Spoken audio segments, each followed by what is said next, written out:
पुराणों की कुछ कथाएं ऐसी होती हैं जिसके बारे में बहुत लोगों को जानकारी नहीं होती। साथ ही कुछ कथाओं में बहुत विरोधाभास होता है। आज जो कथा हम आपको बताने वाले हैं वो भी कुछ ऐसी ही है।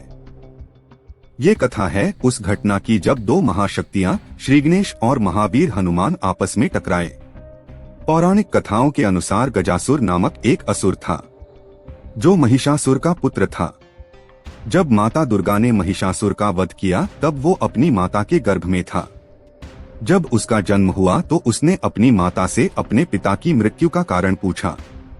तब उसकी माता ने बताया कि किस प्रकार माता पार्वती ने देवी दुर्गा के रूप में प्रकट होकर उसके पिता का वध किया। ये सुनकर गजासुर अत्यंत क्रोधित हुआ और उसने ये प्रतिज्ञा की कि जिस प्रकार से माता ने उसे अनाथ किया वो भी उनके पुत्र गणेश का वध कर उन्हें दुख देगा। किंतु श्री गणेश का वध किस प्रकार किया जा सकता था, ये सोचकर उसने परमपिता ब्रह्मा की कई युगों तक तपस्या की। ब्रह्मदेव के प्रसन्न होने पर उसने उनसे अमरता का वरदान मांगा जिसे देने से ब्रह्मा जी ने मना कर दिया। तब उसने सोचा कि सृष्टि में केवल काम ही है जो सर्वत्र व्याप्त है। यही सोचकर उसने ब्रह्मदेव से ये वरदान मांगा कि उसका वध केवल उसी के हाथ से हो जिसने काम को जीत लिया हो। ब्रह्मा जी ने उसे ये वरदान दे दिया और अंतर्धान हो गए। वरदान प्राप्त कर वो निरंकुश हो गया और सृष्टि में उत्पात मचाना प्रारंभ किया। इतने बल के बाद भी श्री गणेश को परास्त करना उसके लिए संभव नहीं था। इसी कारण उसने राम भक्त का स्वांग रचा और महाबली हनुमान की तपस्या आरंभ कर दी। जब महाबली ने देखा कि उन्हीं के समान एक राम भक्त उनकी तपस्या कर रहा है तो उन्होंने गजासुर को दर्शन दिए।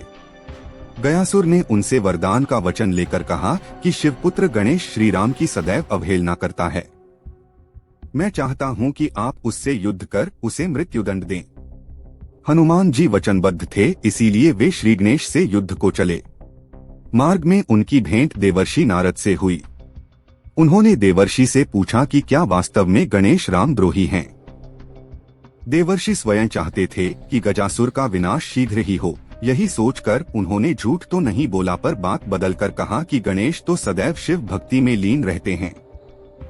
श्री राम का स्मरण करते तो मैंने उन्हें कभी नहीं सुना। देवर्षि से ऐसा सुनकर हनुमान उसे सत्य मानकर कैलाश पहुँचे और श्री गणेश को ललकारा। उधर देवर्षि तत्काल माता पार्वती के पास गए और उन्हें सूचित किया कि महाबली हनुमान विघ्नहर्ता से युद्ध करने कैलाश पहुंच गए हैं। ये सुनकर माता तत्काल महादेव के साथ उस युद्ध को रोकने चल दी।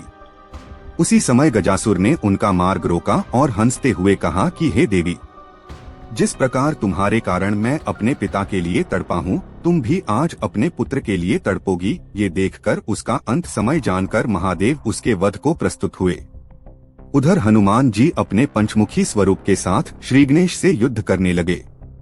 दोनों रुद्र के ही अंश थे और दोनों की शक्ति की कोई सीमा नहीं थी। दोनों अनेक प्रकार के दिव्यास्त्रों से एक दूसरे पर प्रहार करने लगे, किंतु उसका कोई परिणाम नहीं निकला। वे दोनों ऐसे देवता थे जिन्हें बचपन में ही अनेकों देवताओं से कई वरदान मिले थे। दोनों के बीच युद्ध बहुत देर तक चलता रहा, किंतु कोई पीछे हटने को तैयार नहीं था। युद्ध को अधिक खिंचता देखकर श्री गणेश ने अपना अमोघ अंकुश हनुमान जी पर चलाया। पवनपुत्र ने अपनी अमोघ गदा को उसके प्रतिकार के लिए चलाया। जब दोनों दिव्यास्त्र टकराए तो पूरी सृष्टि हिल गई।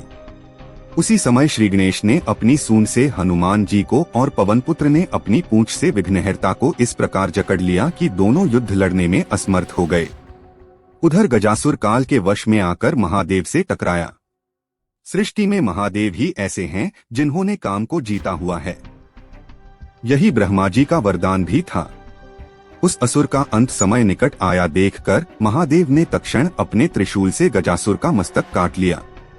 इस प्रकार उस अन्यायी असुर का अंत हुआ। तब शिव शक्ति तत्काल उस स्थान पर पहुँचे जहाँ श्री गणेश और हनुमान जी एक दूसरे को जकड़े विवश खड़े थे। महादेव ने उन दोनों को मुक्त किया और समझा बुझाकर उस युद्ध को रुकवाया। तब माता पार्वती ने हनुमान जी को गजासुर के छल के विषय में बताया और ये भी बताया कि वो असुर महादेव के हाथों मारा जा चुका है। माता ने कहा कि राम और शंकर में कोई भेद नहीं है, दोनों एक ही हैं।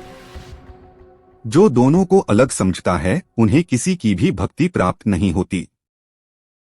वीडियो पसंद आए तो वीडियो को लाइक कीजिए, चैनल को सब्सक्राइब कीजिए।